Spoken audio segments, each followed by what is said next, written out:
दया और प्रेम का चक्र। बहुत समय पहले की बात है, एक घना जंगल था जहाँ हर प्रकार के जीव जंतु रहते थे। उस जंगल में एक प्यारा सा पक्षी भी था जिसका नाम पंखुड़ी था। पंखुड़ी बहुत सुंदर और चंचल थी। उसकी नीली और पीली पंख बहुत आकर्षक थे। वह अपनी मधुर आवाज़ से पूरे जंगल को खुश रखती थी। पंखुड़ी की एक आदत थी कि वो हर सुबह सूर्योदय के साथ उड़ान भरती और जंगल की सुंदरता को निहारती थी। वो हमेशा अपने दोस्तों की मदद करती थी और सभी के प्रति दया और प्रेम का व्यवहार करती थी। एक दिन पंखुड़ी ने एक छोटे से पेड़ के नीचे एक बीमार चिड़िया को देखा। वो चिड़िया बहुत कमज़ोर और भूखी थी। पंखुड़ी ने तुरंत उसे अपने पास बुलाया और अपने छोटे छोटे बीज उसे खिलाए।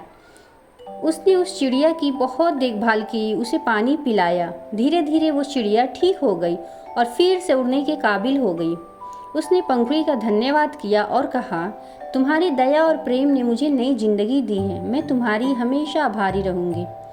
कुछ ही दिनों बाद जंगल में एक बड़ा तूफान आया। तेज हवा और बारिश से पेड़ गिरने लगे। सभी जानवर डर के मारे अपने अपने घरों में छिप गए। पंखुड़ी भी अपने घोंसले में छिप गई थी। जब तूफान थोड़ा थम गया तो उसने देखा कि उसका घोंसला टूट चुका था और वो अब रहने के लिए कहीं सुरक्षित नहीं थी। वो बहुत दुखी हुई और इधर उधर भटकने लगी क्योंकि उसका घोंसला टूट चुका था। उसी समय वो नन्ही चिड़िया, जो कि कभी बीमार थी और पंखुड़ी ने उसकी देखभाल की थी, उसने पंखुड़ी को देखा और उसकी मदद के लिए उसके पास आई। तुम मेरे साथ आओ, उसने कहा। मैं तुम्हारी मदद करूंगी जैसे तुमने मेरी की थी। पंखुड़ी ने उसकी बात मानी और उसके साथ चल दी।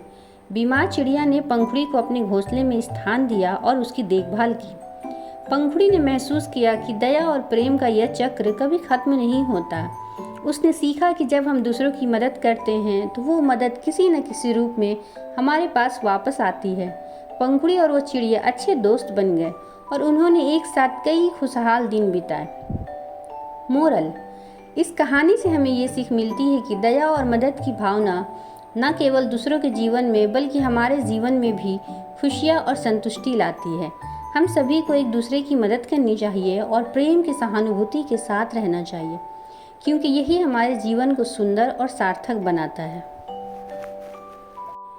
कहानी पसंद आया तो वीडियो को लाइक कीजिए, दोस्तों के साथ भी शेयर कीजिए और भी इसी तरह के और भी अलग अलग टाइप के डिफरेंट टाइप की कहानियाँ सुनने के लिए हमारे चैनल को सब्सक्राइब कीजिए।